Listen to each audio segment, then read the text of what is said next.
नमस्कार, आपका पसंदीदा डिबेट शो देश का सवाल लेकर हाजिर हूं। मैं हूं मनीष अवस्थी।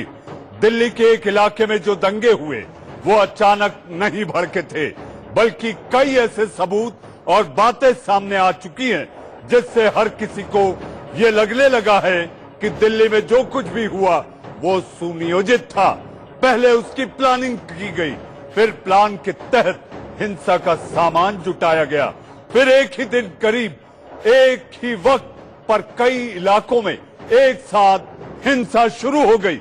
एक साथ हुई हिंसा के अलावा अलग अलग इलाकों में मिले एक जैसे पत्थर, पेट्रोल बम, गुलेल और तेजाब जैसी चीजें भी इत्तेफाक तो हो ही नहीं सकती। तो सवाल ये है कि कौन है वो लोग जिन्होंने हिंसा की साजिश रची और वो कौन थे जिन्होंने इसे अंजाम दिया। आज हम एक एक कर साजिश की परतों को उघेड़ेंगे, मगर पहले देखिए दिल्ली के दंगा प्रभावित एक ऐसे इलाके की तस्वीर जहां पहली बार मीडिया का कैमरा पहुंचा। इंडिया न्यूज के रिपोर्टर पुलकित नागर ने शिव विहार की एक गली में दंगों का जो सच देखा, उसकी कहानी बेहद खौफनाक है। आप देखिए किस तरीके से बाइकें और घर जले हुए हैं और यही तस्वीर है कि मनीष सिसोदिया यहाँ पर है, डिप्टी सीएम दिल्ली के, और वो इस इलाके में जिन लोगों के घरों में आग लगाई गई उनसे मिल रहे हैं, उनसे बातचीत कर रहे हैं। क्योंकि इस गली में अगर आप देखेंगे तो करीब 40% घर आपको जले हुए नजर आएंगे, हर दूसरा घर आपको जला हुआ नजर आएगा।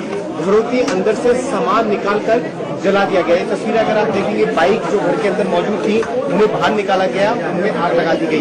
घर का जो बाकी सामान है, फ्रिज, ये आप देखेंगे इसे जला दिया गया है और घर के नीचे का हिस्सा देखेंगे जला हुआ है। सामने वाला आप देखेंगे तो पूरा का पूरा 3-4 मंजिला ये घर है जो पूरी तरीके से जला दिया गया है। अब मनीष सिसोदिया यहाँ पहुंच रहे हैं और जिन जिन लोगों के घर जले हुए हैं उनसे मिल रहे हैं, उनसे डिटेल ले रहे हैं। क्योंकि दिल्ली सरकार ने राहत की बात भी कही है कि तमाम लोगों को राहत दी जाएगी, तो राहत भी पूछ रहे हैं कि लोगों को मिल रही है कि नहीं मिल रही।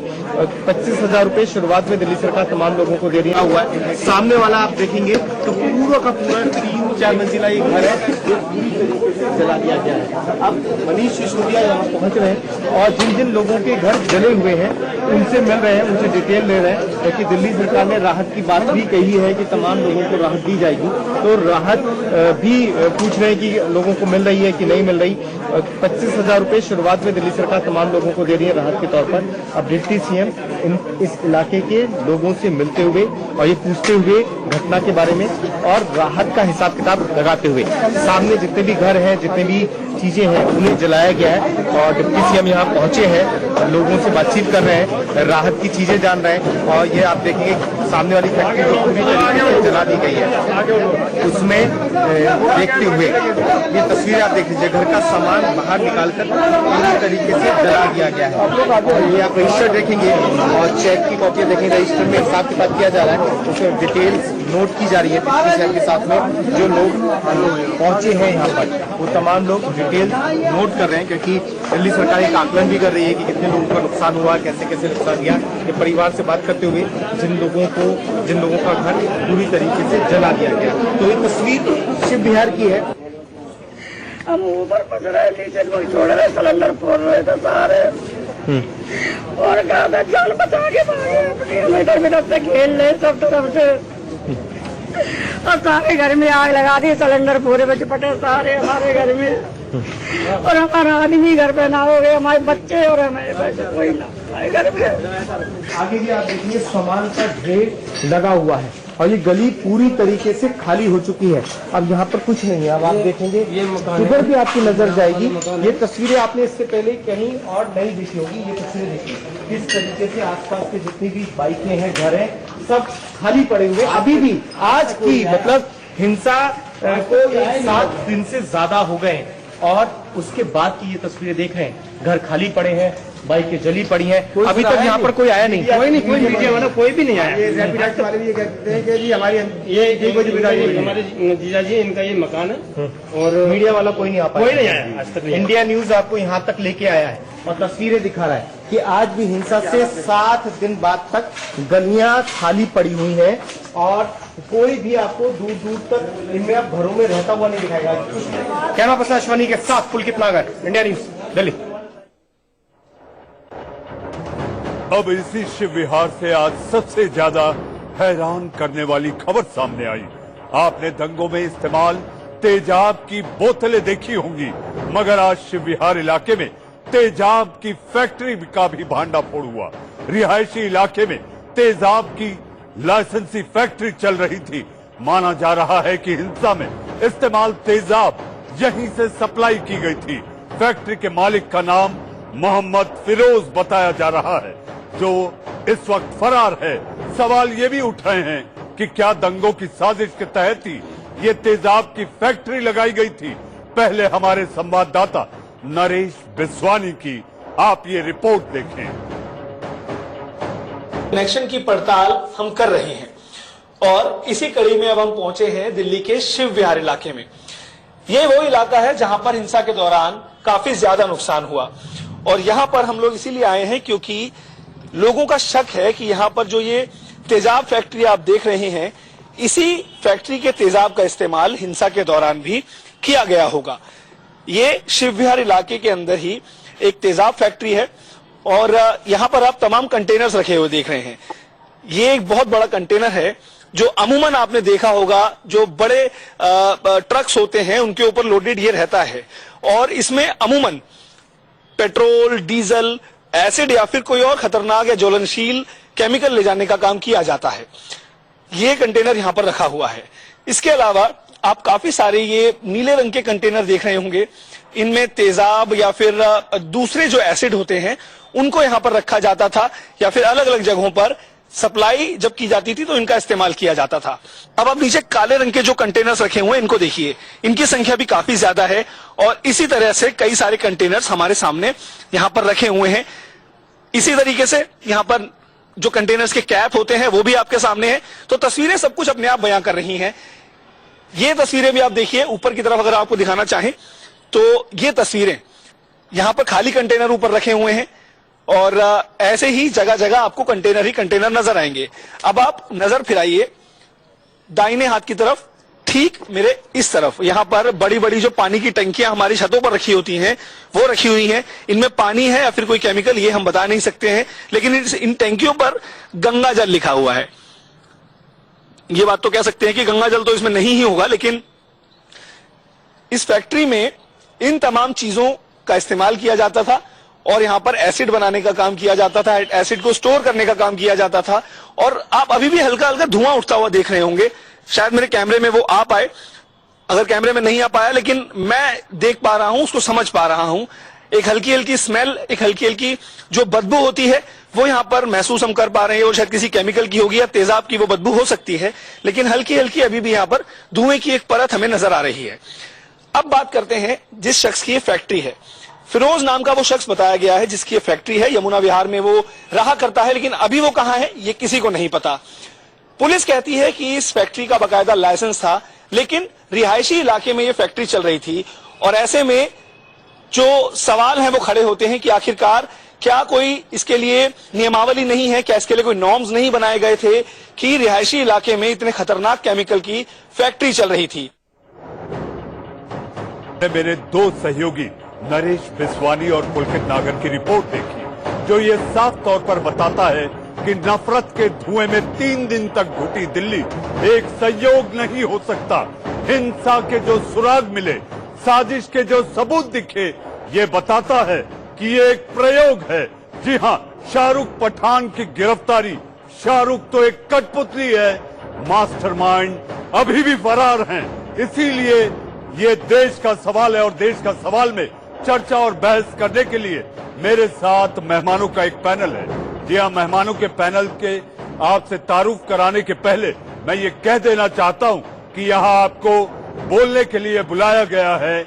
यहाँ पर व्यक्तिगत एक दूसरे पर कीचड़ उछालने के लिए नहीं, ये देश का सवाल है। मेरे साथ स्टूडियो में मौजूद है वसीम गाजी साहब। आप इस्लामिक स्कॉलर हैं और आप अपनी बात ईमानदारी और निष्पक्षता से सामने रखेंगे, ऐसी उम्मीद करते हैं। मेरे साथ अंबर जैदी, आप समाज सेवी हैं और आप लगातार समाज के ज्वलंत मुद्दों पर अपनी बेबाक राय रखती हैं। मेरे साथ विजय कौशिक, कांग्रेस नेता। जी हां, आपसे ढेरों सवाल हैं। जवाब का आपसे ये उम्मीद करते हैं कि ईमानदारी से आपके जवाब आएंगे।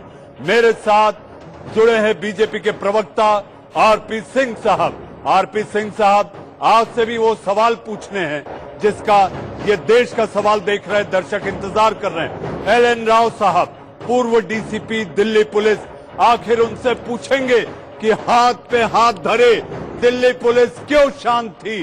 कहां से आ गए अवैध हथियार? कहां थे आपके इन्फॉर्मर? कहां था आपका इनपुट? ऐसे सारे सवाल हमारे सामने हैं और आज इन्हीं सवालों को लेकर वो तमाम सबूत, ईंट कहां से आई, पत्थर कहां से आया, पेट्रोल बम कहां से आया, तेजाब कहां से आया, पीएफआई की फंडिंग किसके लिए थी, भीम आर्मी का क्या रोल था, इन्हीं सारी बातों पर चर्चा होगी। लेकिन सबसे पहला सवाल आपसे वसीम गाजी साहब, तेजाब का इस्तेमाल तो हमने प्रेमिका पर करते सुना था, दंगों में तेजाब, और ये तेजाब की फैक्ट्री बहुत कुछ कहती है।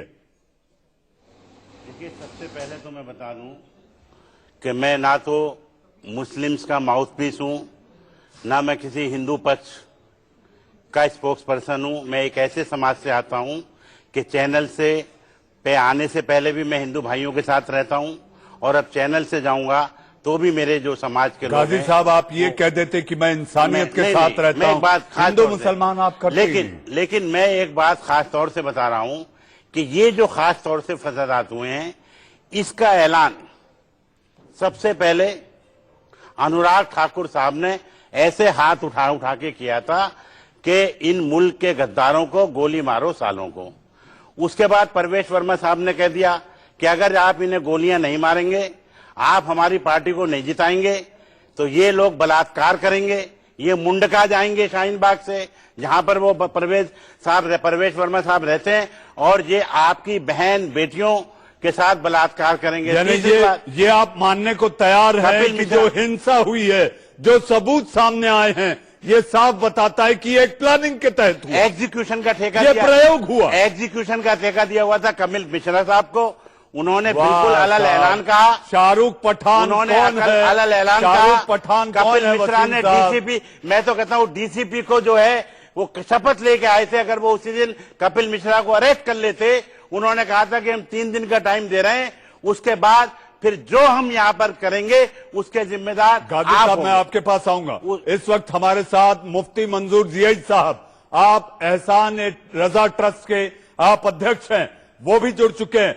जियाई साहब, मैंने तो ये सुना था कि आमतौर पर, जो कि गलत है, तेजाब का इस्तेमाल प्रेमी अपनी प्रेमिकाओं पर करते दिखे, लेकिन दंगों में तेजाब का इस्तेमाल, क्या कहेंगे आप इसे?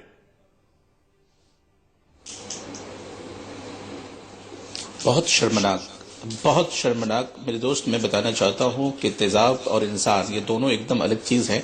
इसको तेजाब को इंसान पर फेंकना, किसी शख्स पर फेंकना, चाहे वो कोई भी धर्म का हो, बस इंसानियत पर फेंकना ये जुर्म है। और ये पर जुर्म जो वहां पर दिल्ली के कुछ लोगों ने किया है, और चाहे वो जो किसी भी बिरादरी से ताल्लुक रखते हो, किसी भी समुदाय से हो, किसी भी कास्ट और मजहब के हो, उसके ऊपर में कड़ी से कड़ी सजा उसको दी जानी चाहिए और सख्त कार्रवाई होनी चाहिए। लेकिन एक सवाल ये उठता है कि इतने सारे तेजाब आ रहे हैं, इतनी सारी गोलियां आ रही हैं दिल्ली के अंदर में, ये लाने से पहले एजेंसी कहां थी? एजेंसी खामोश क्यों थी? क्या एजेंसी के पास कोई इनपुट नहीं था? हमारे पास जो इत्तलात आ रही है कि एजेंसी के पास तेजाब की फैक्ट्री उसी रिहायशी इलाके में थी जिस पर यह शक जताया जा रहा है कि जो तेजाब पहुंचा ये उसी फैक्ट्री का तेजाब है। लेकिन आप जानते हैं, चूंकि आप बहुत ही विद्यमान और बहुत ही सुलझे हुए एंकर हैं, इस बात को समझते हैं आप कि मुल्क के अंदर में अगर वातावरण खराब हो रहा है तो ऐसा वातावरण खराब हुआ कैसे? सिर्फ तेजाब से ही पूरी दिल्ली तो नहीं जल गई है ना साहब। वहां पर ईंट भी चली, वहां पर पत्थरे भी चले, वहां पर गोलियां भी चले, वहां पर कट्टे भी चले, वहां पर न जाने किस किस्म की गोलियां चली हैं। इन सब के लिए भी रिस्पॉन्सिबल कोई तो है, उसके ऊपर भी उंगली उठनी चाहिए, उस पर भी कार्रवाई होनी चाहिए। जीआई साहब, ईंट, पेट्रोल बम, गुलेल, ये सिर्फ आपका पत्थर, और वो भी नुकीले पत्थर जो रेलवे के ट्रैक पे होते हैं, ये ताहिर खान के छज्जे पे पाए गए। मैं अग्री करता हूं कि ये सारी चीजें वहां पर पाई गई, लेकिन क्या ये पूरे शहर में और दूसरी जगह नहीं पाई गई? क्या दूसरी जगह पत्थरें नहीं चली? क्या यहाँ पर गोली से भी ज्यादा खतरनाक वहां पर वो पत्थर हो गया था, गोली से भी ज्यादा खतरनाक था जो जान ले रहा था? क्या उस गोली पर निगाह नहीं जानी चाहिए हमारी? क्या उस पत्थरों के साथ वो लाठी और डंडों और तलवारों पर निगाह हमारी नहीं जानी चाहिए, जिससे कि इंसानियत शर्मसार हो रही थी? दिल्ली सिर्फ शर्मसार नहीं हुई है, पूरा मुल्क शर्मसार हुआ है, और इस शर्मसार के लिए भुगतान का जिम्मेदार एडमिनिस्ट्रेशन भी है। जितने जिम्मेदार ये दंगाई हैं उतने ही जिम्मेदार एडमिनिस्ट्रेशन है, और एडमिनिस्ट्रेशन को इस पर कार्रवाई होनी चाहिए। एडमिनिस्ट्रेशन को सोचना पड़ेगा और इस पर उनको चिंता जरूर जाहिर करनी पड़ेगी कि आने वाले दिनों में भी क्या ऐसा होगा तो एडमिनिस्ट्रेशन अपने हाथ में हाथ लिए बैठा रहेगा। जी साहब, मैं आपके पास आऊंगा। इंतजार करता रहेगा। जी साहब, मैं आपके पास आऊंगा। मेरे साथ बीजेपी के वरिष्ठ प्रवक्ता आरपी सिंह साहब भी मौजूद हैं। आरपी सिंह साहब, सारी उंगलियां ले दे के आप पर उठ रही है। प्रशासन क्या कर रहा था? खुफिया तंत्र क्या कर रहा था? इन्फॉर्मर कहां थे?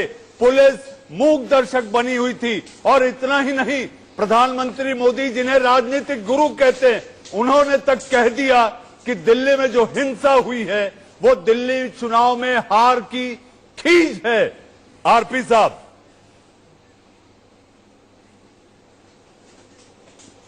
देखिए, मुझसे पहले एक प्रवक्ता बता रहे थे, शायद अनुराग ठाकुर की या प्रवेश वर्मा की स्पीच बता रहे थे। मेरे पास एक स्पीच मैं आपको भी भेज दिया मैंने आपके गेस्ट कोऑर्डिनेटर को। मैं चाहूंगा वो भी इनको सुना दीजिए। और राजस्थान में दिसंबर के पहले सप्ताह में वो स्पीच दी गई और वहां पर वही भाषा, गोली मारो चड्डी वालों को। सर, इससे होने वाला नहीं है। आप मुझे 2 सुनाओ, मैं आपको 4 सुनाऊंगा, पर हम इसमें जरा डिटेल में जाएं कि कहां हो रहा है, मामला कहां हो रहा है। पहले समझे कि शाहीन बाग कहां से शुरू और किसने शुरू किया और किस बात को लेकर शुरू हुआ, और जो शाहीन बाग में हो रहा है कि वो ठीक हो रहा है, गलत हो रहा है, ये समझे। जब शाहीन बाग के लोग कहते हैं कि हम पार्लियामेंट को नहीं मानेंगे, हम सुप्रीम कोर्ट को नहीं मानेंगे, सुप्रीम कोर्ट हमारे पक्ष में फैसला देगा तो हम मानेंगे तो नहीं मानेंगे। आपने तुरंत कपिल मिश्रा का नाम ले दिया, बिल्कुल लेना चाहिए। कपिल मिश्रा ने अगर बयान दिया उस पर पुलिस कोर्ट के संज्ञान में है, कोर्ट उस पर जो फैसला देगा उसको सबको मान्य करना पड़ेगा। पर कपिल मिश्रा ने 3 दिन का टाइम दिया था, पर वहां तो 3 मिनट के अंदर वहां पर अंदर गलियों में वहां पर गोलियां चल रही थी और वहां पर पत्थरबाजी हो रही। 3 मिनट के अंदर कपिल मिश्रा ने बयान दिया और 30 मिनट अंदर ये ताहिर हुसैन के घर से मामला हो रहा था। उसके आप सारे अभी प्रमाण आ जाएंगे, सब एविडेंस आ जाएंगे उसके। सच ये है कि इसकी, और मैं इसको मानता हूं, कहीं ना कहीं पुलिस की फेलियर रही, क्योंकि सीलमपुर के अंदर 19 दिसंबर को कोई एक सज्जन 2 बम ले जा रहे थे, फट गए, हाथ में फट गए, वो अभी भी पुलिस की हिरासत में है।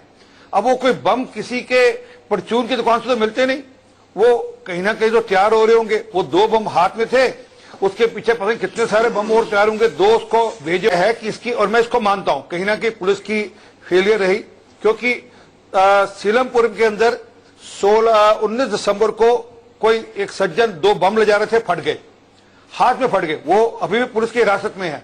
अब वो कोई बम किसी के परचून की दुकान से तो मिलते नहीं, वो कहीं ना कहीं तो तैयार हो रहे होंगे। वो 2 बम हाथ में थे, उसके पीछे पता नहीं कितने सारे बम और तैयार होंगे, 2 उसको भेजे होंगे भाई लेकर जा कहीं पे। तो ये तैयारी बहुत पहले की थी, बहुत सोची समझी थी, अन्यथा 5-4 राउंड गोलियों के नहीं चलते। वहां पर जिस प्रकार से आपने अभी एसिड की फैक्ट्री दिखाई, वो अगर एसिड का जो ओनर है उस फैक्ट्री का, जो भी सज्जन है, वो आ जाए ना, कहे कि हाँ मैं मेरी फैक्ट्री पर मेरे यहाँ सब ठीक रहा। आरपी साहब, आप मेरे सवालों का जवाब नहीं दिए। आरपी साहब, मैंने जो सवाल किए थे, ये सारी बातें आपने जो की, मैंने किया सर, आपने सुनी, मैं मानता हूँ। तुम्हारे मोबाइल में दिखाओ ना,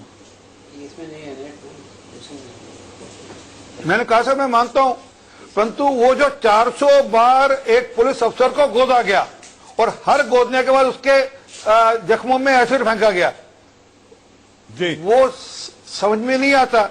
जो मेरी समझ में आता इतना है कि कहीं ना कहीं एक सोची समझी बात थी। आरपी साहब, ये बात तो माननी होंगी कि सरकारी तंत्र पूरी तरह से फेल हो चुका था, तभी 3 दिन तक नफरत के धुएं में दिल्ली घुट रही थी। अंबर जैदी कहां थे? समाज सेवी कैसे हुई ये बातें?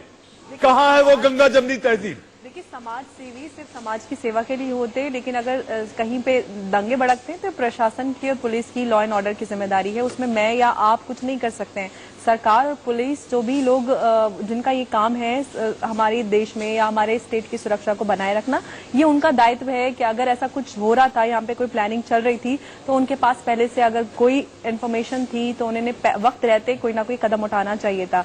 3 दिन तक लगातार देश की राजधानी में दंगे भड़कते रहे, हमारे देश के दर्जनों लोग मारे गए और हमारा सिस्टम सिर्फ और सिर्फ हाथों पे हाथ रख के बैठा रहा था। तो हम क्या करते हैं, हमें खुद इंट्रोस्पेक्ट करने की जरूरत है। जिम्मेदारी जो जहां पर चूक हुई है सुरक्षा में, उस पे संज्ञान लेने की जरूरत है। और उसको सिर्फ बात ये नहीं कि हिंदू मारा गया, मुस्लिम मारा गया, हमारे देशवासी मारे गए, हिंदुस्तानी मारे गए हैं। तो हमें इस चीज को सोचना पड़ेगा, इस पे हिंदू मुसलमान बनाने की जरूरत नहीं है, क्योंकि दोनों लोग मरे हैं। सिर्फ अंकित श्रीवास्तव, राहुल सोलंकी नहीं, मुदस्सिर खान श्रीवास्तव या शर्मा जो भी है, सॉरी, तो वो ही नहीं मारे गए और मुदस्सिर खान भी है और दो नहीं है। मैं वही बोल रही हूँ कि हम हिंदुस्तानी है, इंसानियत शर्मसार हुई है खुलेआम। आइए, हमारे साथ एल.एन. राव साहब हैं, पूर्व डीसीपी। विजय कौशिक जी, मैं आपके पास आऊंगा।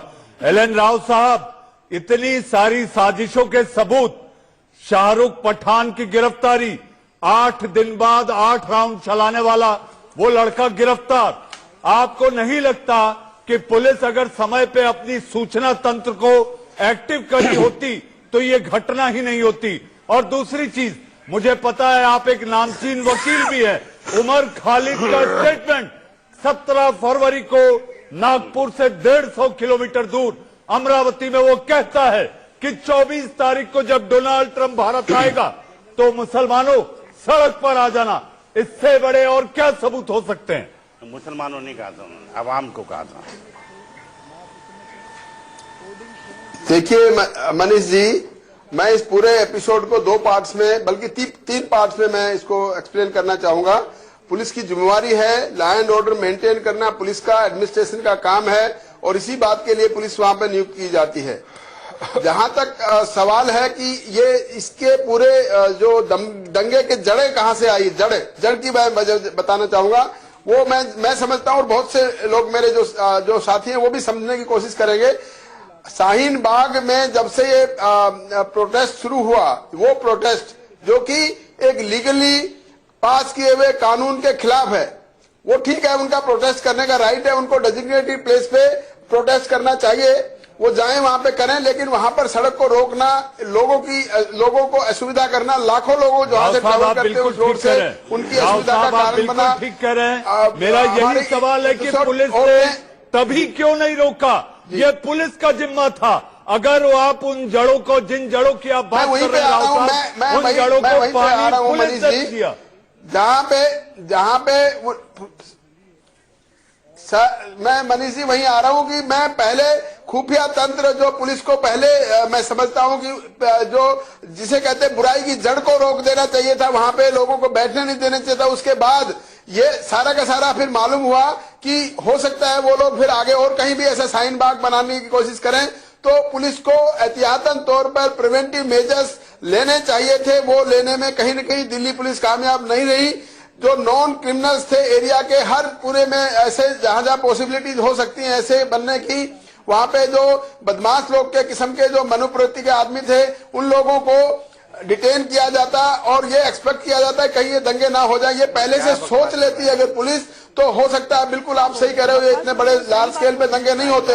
यहाँ पे मुसलमान और हिंदू का बात नहीं, यहाँ पे मानवता शर्मसार हुई है, मानवता की डेथ हुई है जी। तो इसमें और उसके बाद दूसरा बात में जो बताने जा रहा हूँ, उसके बाद जो दिल्ली पुलिस ने उसको और उसके बाद दिल्ली पुलिस आपकी सेवा में तत्पर, मैं वही बताने की कोशिश कर रहा हूँ। उसके बाद दिल्ली पुलिस ने उसके बाद मैं बता रहा हूं आपको, दिल्ली पुलिस ने जो ही ये दंगे शुरू हुए तो उसके बाद जो तुरंत कार्रवाई की और कार्रवाई करने के बाद ये दंगे को कंट्रोल किया। भले ही 2 दिन लगे कंट्रोल करने में, लेकिन उसके बाद दिल्ली पुलिस अगर एक्टिव नहीं होती तो ये दंगे ज्यादा बढ़ सकते थे। इसलिए दिल्ली पुलिस की बात को भी तारीफ करना चाहिए। मेरे साथ एक और मेहमान है जिनको मैं अभी तक तारुफ जिनका नहीं करा पाया हूं और डिबेट में शामिल नहीं हो पाए, विजय कौशिक। विजय कौशिक, आपकी एक नेता पर भी उंगली उठी है इस वक्त, जहां कौन है? मैं केवल आपसे एक बात कहना चाह रहा हूं कि चुनाव के दौरान आपके चैनल पर भी मैंने चीख कर कहा था कि केजरीवाल और उनकी पार्टी ये कहती है कि वो शाहीन बाग के साथ हैं, भाजपा ये कहती थी कि वो शाहीन बाग के खिलाफ हैं। और मैंने जब भी कहा था कि ये लोग हिंदू मुस्लिम करना चाहते हैं, इस देश को, इस दिल्ली को बांटना चाहते हैं हिंदू मुस्लिम के आधार पर, और चुनाव इसी आधार पर लड़ रहे हैं। विकास या दूसरे मुद्दों की कोई बात पूरे चुनाव में नहीं चली और ये लोग अपनी योजनाओं में सफल रहे। मैं दावे के साथ एक बात कहता हूं, मान लीजिए पहले दिन कहीं दंगे फसाद हुए तो एक सरकार की जरा सी सूचना पर अर्धसैनिक बल, सैनिक बल मौके पर पहुंच जाते हैं, तो दिल्ली के अंदर क्यों नहीं बुलाए गए? क्यों कई दिन तक दिल्ली सुलगती रही? यहां तक कि पुलिस वालों पर भी हमले हुए। आईबी अफसर का हाल आप देख रहे हैं कि तेजाब फैक्ट्री वहां चल रही थी, उसको लाइसेंस क्या मैंने दिया? जाहिर सी बात है कि दिल्ली सरकार ने दिया। और कानून व्यवस्था की जिम्मेवारी किसकी थी? केंद्र सरकार की थी। तो इसके लिए भाजपा और आम आदमी पार्टी दोषी हैं। कांग्रेस का इन सब बातों से कोई लेना देना न था न है। कांग्रेस ने इन दंगों की आग को हमेशा बुझाने की कोशिश की। हिंदू और मुस्लिमों से मैंने खुद आग्रह किया कि सीएए का विरोध करना बंद कर दो। 1984 लोग भूले नहीं है, 1984 लोग भूले नहीं है। जी सिर्फ एक बात कह रहा हूं, अगर मुस्लिम भाइयों ने सीएए का विरोध करना बंद नहीं किया तो भाजपा अपने मंसूबों में सफल हो जाएगी। आप ओवैसी की भाषा बोल रहे हैं, आप पाकिस्तान की भाषा बोल रहे हैं। ना, मैं तो देश की भाषा बोल रहा हूं, क्योंकि सीएए कानून है, देश की संसद में पास हुआ है, उसका विरोद करना अब ठीक नहीं है। अगर ये लोग विरोध करेंगे तो ये पाकिस्तानी माने जाएंगे और भाजपा अपने मंसूबे में सफल रहेगी। इसलिए जितना भी इसका विरोध करना है, ऐसे कैसे बोलेंगे? कानूनी तौर पर अगर कोर्ट जाना है, कहीं जाना है, विजय कौशिक जी, लेकिन भाजपा को मौका ना मुझे दे एक देश को छोटा सा बांटने ब्रेक का। लेना है, मुझे एक छोटा सा ब्रेक लेना है। सियासत का अपना ही फसाना है, आग भी लगानी है और मातम भी मनाना है। जी हाँ, ब्रेक के उस पार हम बात करेंगे कि आखिर अवैध हथियार कैसे पहुंचे। हम बात करेंगे कि मास्टरमाइंड कब पकड़े जाएंगे। एक छोटे से ब्रेक के बाद आप कहीं मत जाइए।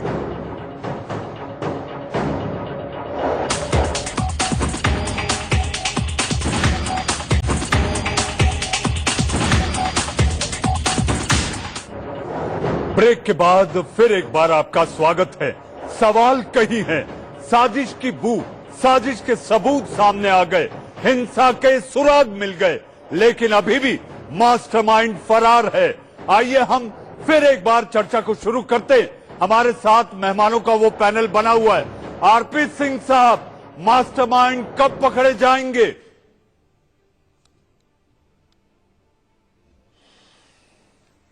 बहुत जल्द पकड़े जाएंगे, परंतु मैं एक वीडियो मेरे पास था जिसका मैंने जिक्र किया, वो दिखाना जरूरी है आपके लिए। ये एक बार आने वाली गाड़ियों पर पथराव किया गया है, याद रखना, कुचल के फेंक देंगे। गलतफहमी में मत रहना। क्या है? एथेंटिसिटी कहाँ है? ये चट्टा चट्टी वालों को आरपी साहब बहुत जल्द पकड़े जाएंगे, परंतु मैं एक वीडियो मेरे पास था जिसका मैंने जिक्र किया, वो दिखाना जरूरी है आपके लिए। ये एक बार आने वाली गाड़ियों पर पथराव किया गया है, याद रखना, कुचल के फेंक देंगे। गलतफहमी में मत रहना। क्या है? एथेंटिसिटी कहाँ है? ये चट्टा चट्टी वालों को आरपी साहब, मैं आपसे आग्रह करूंगा कि हमें देश का सवाल के मंच को भड़काने और उकसाने का मंच नहीं बनाना है। इस वक्त साजिश के सबूत सामने आ रहे हैं और वो सबूत पर्याप्त है ये बताने के लिए कि हिंसा के पीछे कौन कौन जिम्मेदार है। तो आपको एक वरिष्ठ प्रवक्ता होने के नाते मैं आपसे आग्रह और निवेदन करता हूं कि देश के सवाल के मंच को उकसाने और भड़काने का मंच नहीं बनाना है। मेरा आपसे सवाल है, मास्टरमाइंड कब पकड़े जाएंगे? आरपी इसकी साहब, फॉरेंसिक जांच करवाइए इस कैसेट की। ये बलवा फैला रहे हैं और अफवाह उतारे, इन्हें अरेस्ट करना चाहिए आरपी सिंह को, क्योंकि पुलिस ने कहा अफवाह ना फैलाएं। आप इसका फॉरेंसिक जांच कराइए। आरपी साहब, मेरा सवाल आपसे को नहीं टोका। अरे सर, मुझे जवाब देने दो सर। देखिए सर, शाहरुख पकड़ा गया है और जो बाकी लोग हैं वो भी पकड़े जाएंगे और उनके पीछे जो मास्टरमाइंड है वो भी पकड़े जाएंगे। कपिल मिश्रा है मास्टरमाइंड। बहुत देर तक कानून से भाग नहीं सकते। कपिल मिश्रा मास्टरमाइंड है। अब मैं उसमें बहुत, अरे भैया आप बोल दिए ना, आप बोल दिए ना, बोल रहे हैं? आप बोलिए कपिल मिश्रा है मास्टरमाइंड नहीं है। जो कह रहे थे कपिल मिश्रा ने ऐलान किया था और ये राहुल साहब जो बैठे हैं ये दिसंबर के पहले हफ्ते का वीडियो है। डीसीपी को चैलेंज किया। अच्छा, आपने राहुल गांधी के बारे में नहीं बोला, आप गांधी के बारे में नहीं। दिल्ली पुलिस कमिश्नर वारिस पठान के बारे में एक शब्द नहीं बोला, आपने अबतुल्ला खान के बारे में एक शब्द नहीं बोला। 3 दिन तक कमिश्नर क्यों अबतुल्ला खान के बारे में एक शब्द बोला क्या? पुलिस कमिश्नर जो कहता था कि जिसने भड़काया लोगों को ये कहकर कि दाढ़ी वालों को क्यों जाना पड़ा, बुर्का नहीं पहन देंगे। आप बताइए, मेरी बात का जवाब दीजिए। एनएसए डोभाल को क्यों जाना पड़ा? पूछिए, आप बताइए। पुलिस कमिश्नर कहा था, शाहीन बाग खाली हो जाएगा। पुलिस कमिश्नर ने दौरा क्यों नहीं किया? ये देश को अजीत डोभाल को क्यों जाना पड़ा? क्या प्राइम मिनिस्टर और होम मिनिस्टर में झगड़ा है? क्या होम मिनिस्टर ने पुलिस कमिश्नर पे की जवान में ताला लगाया था? एनएसए को भेजना पड़ा? आप बात का जवाब दीजिए। एनएसए क्यों गए? ये एनएसए का प्रिरोगेटिव नहीं था। पुलिस कमिश्नर कहाँ थे? एसजी कहाँ थे? केजरीवाल कहाँ थे? चर्चा करें उसको। केजरीवाल के 62 एमएलए कहाँ थे? बीजेपी सरकार ये सब मास्टरमाइंड है। Shaheen Bagh police commissioner mastermind है। केवल राजनीति कर रहे हैं उस मुद्दे पर। और दिल्ली को अगर एनएसए डोभाल नहीं जाते तो आप वहाँ पे और कत्लेआम करवाते। अरे वो तो हम अजीत डोभाल का शुक्रिया अदा कर रहे हैं कि वो गए, वरना आपने तो पूरे दिल्ली के मुसलमानों को कत्ल करवाना था। वो सड़क पे अरे एनएसए की हम तारीफ कर रहे हैं। कानून का सेक्शन है 130 एनएसए क्यों गए? कमिश्नर क्यों नहीं गए? गांधी साहब आप एनएसए की तारीफ कर रहे हैं। एनएसए किसके हैं? एनएसए किसके हैं? आप एक तरफ होम मिनिस्टर के अंदर में नहीं आते। शाहीन बाग मुझे डर है मनीष भाई, शाहीन बाग का शाहीन बाग में धारा 1 चल रहा है। विजय कौशिक जी, आज का देश का सवाल शाहीन बाग नहीं, आज का देश का सवाल है। अगर आप चाहें तो मैं अपने प्रोड्यूसर प्रभात से कहूंगा कि फिर एक बार वो तेजाब की फैक्ट्री का नजारा दिखाइए। वो लाइसेंस देने वाली केंद्र सरकार है और केजरीवाल सरकार है, ये दोनों दोषी हैं उसके लिए। ये देखिए आग लगवाई है। ये तस्वीरें हैं, ये तस्वीरें हैं, ये वो तेजाब की फैक्ट्री है, ये वो मौत की जगह है जहां से तेजाब सप्लाई हुआ है। ये देखिए आपके टीवी स्क्रीन पर भी देख रहे हैं। और मैं दावे के साथ कहता हूं, इसको लाइसेंस देने वाली भाजपा सरकार है, केजरीवाल सरकार है। इन दोनों की जांच होनी चाहिए। ये दंगे फसाद के जिम्मेवार यही लोग हैं, क्योंकि इन्होंने ही सरकार किसकी है? बीजेपी ने दिल्ली में सरकार किसकी है? अरे पुलिस किसकी है? महकमा किसके पास है? एमसीडी का काम है। लाइसेंस देना एमसीडी का और पुलिस का काम है। अगर कहीं को तेजाब का इस्तेमाल गलत हो रहा है आपको तो दिल्ली पुलिस किसकी है? का काम है। ये चलाता है इंडस्ट्री का लाइसेंस दिल्ली का ये काम एमसीडी का है। एमसीडी मालूम था। गाजी साहब, मेरे पास कुछ और सवाल है, मेरे पास कुछ और सवाल है एलन राव साहब आपसे। इन दंगों में छैनू पहलवान की गैंग और नासिर की गैंग भी सबसे ज्यादा सक्रिय थी। एलन राव साहब, इस दंगों में गैंगस्टर भी उतरे, उनके 150-200 जो उनके गुर्गे होते हैं वो भी उतरे। पुलिस को जानकारी क्यों नहीं थी? ये जो गैंगस्टर होते हैं, लोकल हुडलम्स होते हैं, पुलिस के ये इन्फॉर्मर भी होते हैं। देखिए मनीष जी, मैंने पहले भी बताया है कि पुलिस को ऐसी जब एहतियातन कार्रवाई करनी चाहिए, जब ऐसी खबरें मिलती है कि कुछ भी ऐसा हो सकता है, तो ऐसे ये पुलिस की एक एसओपी है, एक रिहर्सल होती है कि जब भी कोई ऐसा दंगा होने की आशंका हो तो उसमें जितने भी नॉन क्रिमिनल्स हैं, जो रजिस्टर्ड क्रिमिनल्स हैं, जिनके रिकॉर्ड में नाम है, उन लोगों को राउंड अप किया जाना चाहिए था और पहले किया जाए। अगर वो कर लेते उनको सबको, तो हो सकता है ये छैनू गैंग और ये दूसरे पहलवान लोग हैं, ये इनसे इनके अरेस्ट हो जाते। इनके अरेस्ट होने से बहुत से लोगों को इसमें फर्क पड़ता है और बहुत से लोग जो इनके साथी हैं वो डरते और ये दंगा करने से 10 बार सोचते कि हम करना चाहिए, क्योंकि इनके जो सरगना है वो अरेस्ट हो जाते। तो मैं समझता हूँ कहीं ना कहीं पुलिस को सामान इकट्ठा करेंगे, अपनी फैक्ट्रियां 2-2 महीने पहले बंद करके उसमें सामान इकट्ठा करेंगे, ये गलत है। और उसको संरक्षण देंगे तो कैसे बात बनेगी? ये बात की लोगों को सोचना चाहिए और केजरीवाल करा दी गई। आरपी सिंह जी, आज आपके पास इतनी सूचनाएं हैं, ये उस समय कहाँ चली गई थी सूचनाएं जब दंगों की तैयारी हो रही थी? तो कहीं ना कहीं भारतीय जनता पार्टी और आम आदमी पार्टी दोनों ही शामिल हैं इन दंगों में। सिलेक्शन प्राप्त था केजरीवाल का, उसको सिलेक्शन प्राप्त था केजरीवाल का, और केजरीवाल का संरक्षण है आप लोगों का, और आप लोग अपनी राजनीति के हिसाब से इस्तेमाल कर रहे हैं केजरीवाल का। खाली करा कर सामान इकट्ठा किया। जी आप अपनी बात पूरी करें। और मजेदार बात यह कि उस दिन दोपहर तक जब तक उसके खिलाफ FIR नहीं हुई, सौरभ भारद्वाज और में पॉलिटिकल पार्टी अपना उसको बचा रहे थे। का मुद्दा है, होली पे जो जितना धंधा था गांधीनगर में हमारे हिंदू भाई मुसलमानों का सब धंधा चौपट हो गया।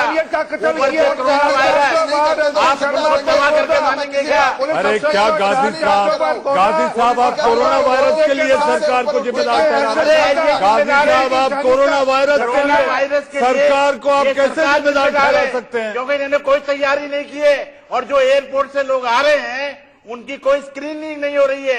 आपके पास कोई आइसोलेशन वार्ड नहीं बने हुए हैं, कोई क्वारंटाइन करने का सिस्टम नहीं है।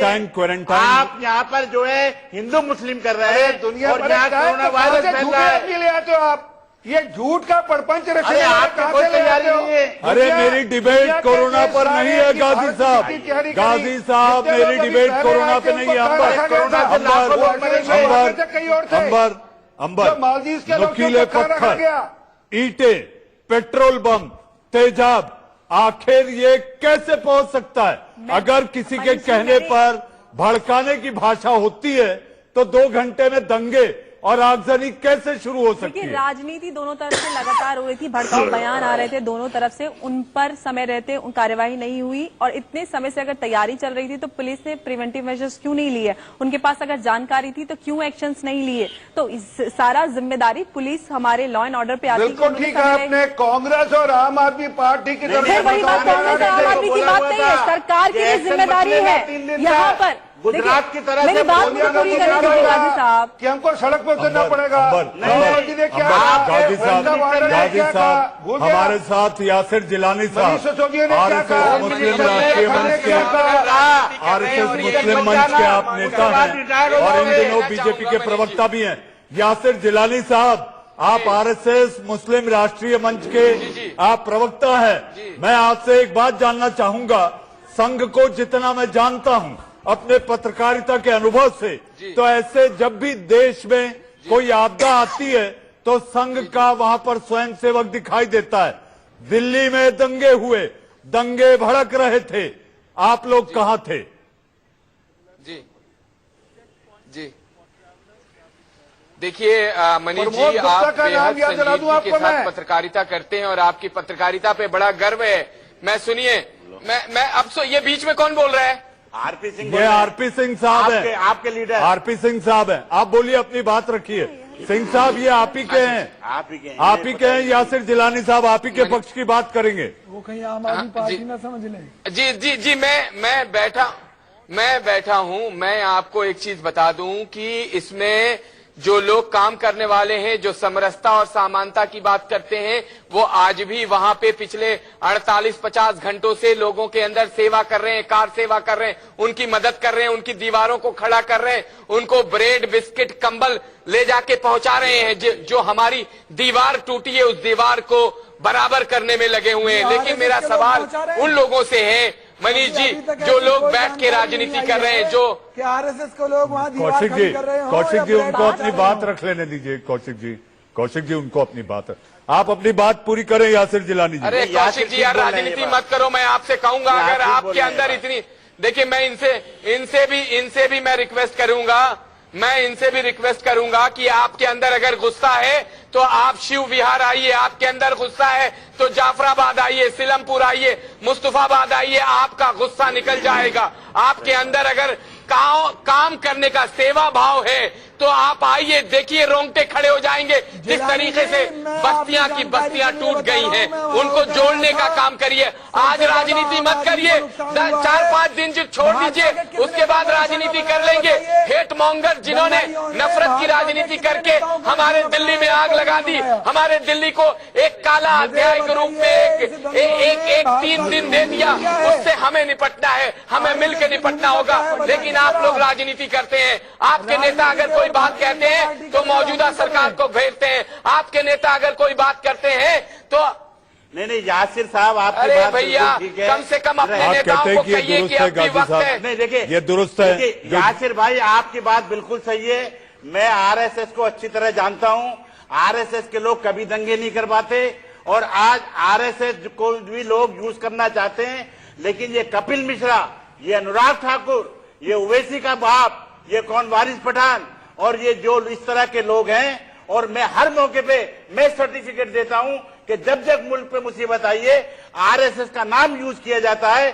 लेकिन आरएसएस के लोग जो हैं, ना उनको दंगे कराने की ट्रेनिंग दी जाती है।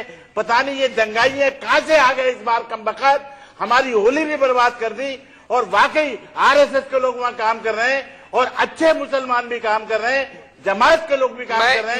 मैं गाजी साहब को आज मनीष जी, गाजी साहब को जी, आरपी साहब आप खुश होंगे।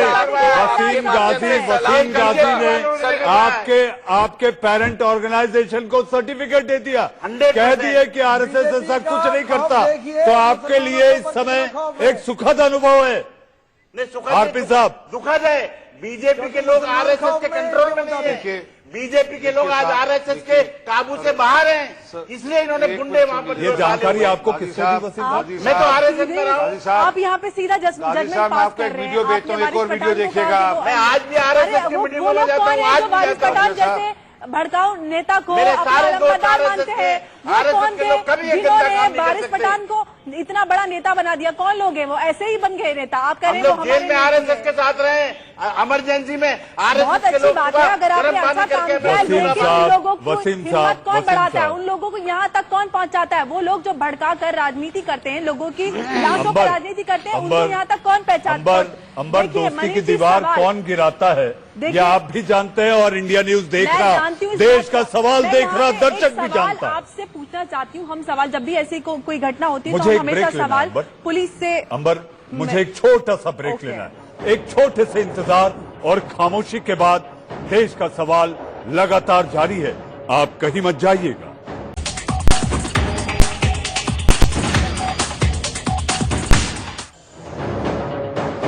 एक छोटे से ब्रेक के बाद देश के सवाल के आखिरी पड़ाव में हैं। जी हां, इस वक्त मेहमानों को आखिरी 10-10 सेकंड दिए जाते हैं। आरपी सिंह साहब, सबकी नजरें मास्टरमाइंड पर टिकी है। कब गिरफ्तार होगा ताहिर हुसैन और उसके अलावा जुड़े हुए उसके सरगना?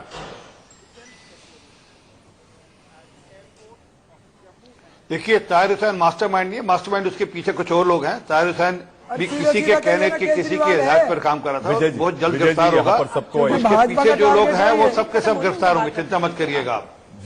जी, उम्मीद करते हैं आप जो कह रहे हैं ये यथार्थ भी हो जाए। अंबर जैदी, देखिए, मैं आप जो पिछले सेगमेंट में बात बोल रही थी वो मेरी बात अधूरी रहेगी। मैं वही बात बोलना चाहती हूँ। जब भी ऐसा कुछ होता है तो हम लोग हमेशा पुलिस को और सब पे जिम्मेदारी ठहरा देते हैं कि पुलिस नहीं पहुंची। लेकिन सवाल हमें खुद से भी करना चाहिए कि वो नेता जो हमें अपनी सस्ती राजनीति के लिए, अपनी घटिया राजनीति के लिए धर्म के आधार पर बांटकर इस नौबत पर पहुंचा देते हैं, हम सवाल उन पे भी करें कि क्यों हम उस राजनीति में बढ़ जाते हैं और एक दूसरे के दुश्मन बन जाते हैं। Last 10 second. देखिए, मास्टरमाइंड तो मैं नहीं कहूंगा, लेकिन जिम्मेदार जो है वो एलजी साहब हैं, हमारे होम मिनिस्टर साहब हैं, और आप इतने सबूत देखने के बाद भी गाजी साहब, और केजरीवाल, गाजी साहब इतने सबूत देखने के बाद भी, इतने सबूत देखने के बाद गाजी साहब आप ये कह रहे हैं?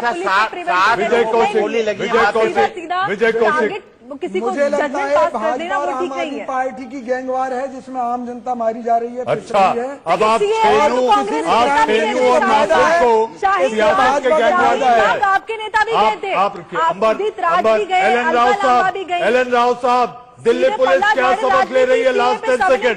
हर राजनीतिक पार्टी ने राजनीति की। आप सीधे सीधे पल्ला झाड़ के खड़े हो जाएं कि आप मनीष जी, ये आरोप, अरे भाई चुप तो रहने दो इनको। मैंने बोले आप मनीष बीजेपी के जी, प्रवक्ता ये हैं। अभी ये वक्त आरोप प्रत्यारोप का नहीं है। पुलिस को अपना काम करना है, पुलिस इन्वेस्टिगेशन कर रही है और हम सबको पार्टी पॉलिटिक्स से उठकर ये सोचना चाहिए कि हमने यासिर गिलानी लास्ट 10 सेकंड, ऐसे दंगे दोबारा ना हो, लास्ट 10 सेकंड सोचना चाहिए। जी देखिए, मैं आपको कहूं, जो हेट मॉन्गर्स हैं जिन्होंने नफरत लगाई और दिल्ली को जलाया, यकीन मानिए कि उनको बिहाइंड द बार होना चाहिए। और जिस तरीके से ताहिर हुसैन के साथ संजय सिंह का फोन पे कॉन्फ्रेंस पे बहुत बहुत धन्यवाद। अगरचे हो सके, जी हाँ, अगरचे हो सके तो मेरे जख्मों का इलाज कर सके तो कर देना।